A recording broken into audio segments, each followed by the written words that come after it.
Good morning বন্ধুরা। তো এখন বাজে রাত্রি 2:30 আর আমরা আছি এখন পানাগড়ের কাছে একটা হোটেলের ধাবায়। যাদেরকে আমি নিয়ে ফিরছি দুর্গাপুর থেকে কলকাতা, তারাই দাঁড় করালো খাওয়াবে বলে।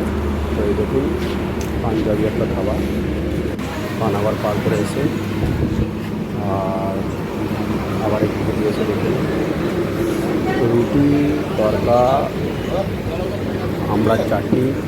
দাদা সব ফুটবল প্লেয়ার খেলতে এসেছিল। দেখুন রুটি, চলুন খাওয়া যাক। প্রচণ্ড খিদেও পেয়েছিল, রাত্রে খেয়েছিলাম তো।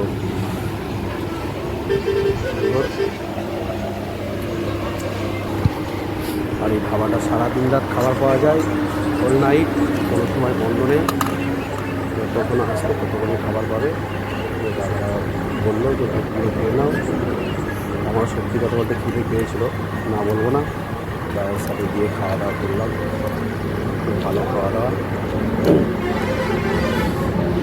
ডিম তরকা, আমড়ার চাটনি, রুটি, পেঁয়াজ, আবার পরে অমলেট। জমে গেল খাওয়াটা রাত্রিবেলায়। আর একটু ঘুমও পাচ্ছিল রাত্রিবেলায়, গাড়ি চালাতে বেরোবে। তো যাই হোক, এখন খাওয়াটা খেয়ে মোটামুটি ফ্রেশ হয়ে গেল। আবার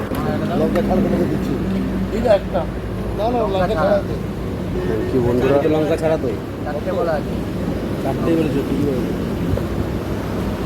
খাওয়াটা কেমন হলো একটু বলো। আর এই খাওয়াটা দেখে রাখো, এটা হচ্ছে নবাবহাটের আগে দুর্গাপুর এক্সপ্রেসের ওপরে। Thank you. ভালোভাবে করবো। আর আমাদের যেমন জানো যে আমরা ক্যাব চালাই, ক্যাব ড্রাইভার।